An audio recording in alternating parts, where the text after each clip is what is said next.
Hi hello welcome back to ஸ்ரீந்தி Dinesh YouTube channel. நான் உங்கள் கையல்.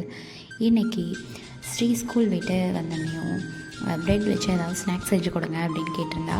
ஸோ அவளுக்கு வந்து நான் ப்ரெட் சில்லி வந்து செஞ்சு கொடுக்கலான்ட்டு ரெடி பண்ணிகிட்டு இருந்தேன். ஸோ வாங்க எப்படி செய்யணும்னு பார்க்கலாம்.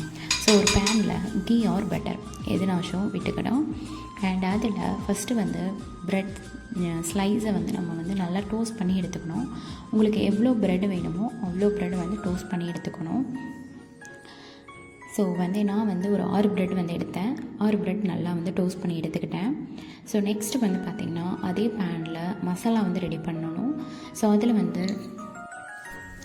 எண்ணெய் விட்டுட்டு அதில் ஆனியன் போட்டுக்கணும். குட்டி குட்டியாக சாப் பண்ண ஆனியன் போட்டு மீன்வைல் வந்து நான் ப்ரெட்டை வந்து குட்டி குட்டி க்யூப்பாக வந்து கட் பண்ணி எடுத்துக்கிட்டேன். ஸோ இது பார்த்திங்கன்னா பார்க்கவும் அழகாக இருக்கும், குழந்தைங்க வந்து எடுத்து சாப்பிட்றதுக்கும் நல்லாயிருக்கும். ஸோ அது மாதிரி கட் பண்ணிக்கிறேங்க. நெக்ஸ்ட்டு வந்து நான் ஆனியன் வந்து நல்லா ஃப்ரை ஆனதுக்கப்புறம் இஞ்சி பூண்டு பேஸ்ட் வந்து ஆட் பண்ணுறேன். இது ஓரளவுக்கு நல்லா வந்து பச்சை வாசனை போனதுக்கப்புறம் வந்து மசாலா வந்து ஆட் பண்ணிடலான்ட்டு நான் வந்து டொமேட்டோ பேஸ்ட் வந்து ஆட் பண்ணுறேன். உங்கள்கிட்ட டொமேட்டோ சாஸ் இருந்தால் கூட நீங்கள் ஆட் பண்ணிக்கலாம்.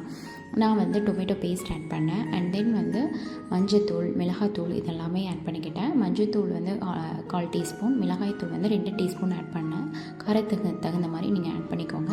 நெக்ஸ்ட்டு வந்து சோயா சாஸ் வந்து 1 டீஸ்பூன் வந்து ஆட் பண்ணேன்.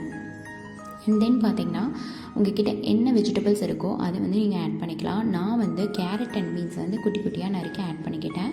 நான் வந்து ஹாஃப் குக் தான் பண்ணேன். ஹாஃப் குக் பண்ணால் அது ரொம்ப நல்லாயிருக்கும், அந்த டேஸ்ட் வந்து நல்லாயிருக்கும். அந்த மாதிரி ஹாஃப் குக் பண்ணிக்கலாம். உங்களுக்கு பிடிச்சதுன்னா ஃபுல் குக் பண்ணிக்கலாம்.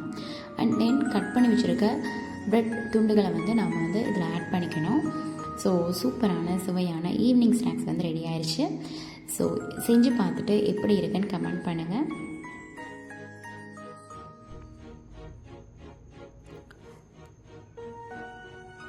லைக் பண்ணுங்கள், ஷேர் பண்ணுங்கள், சப்ஸ்கிரைப் பண்ணுங்கள். Thank you all.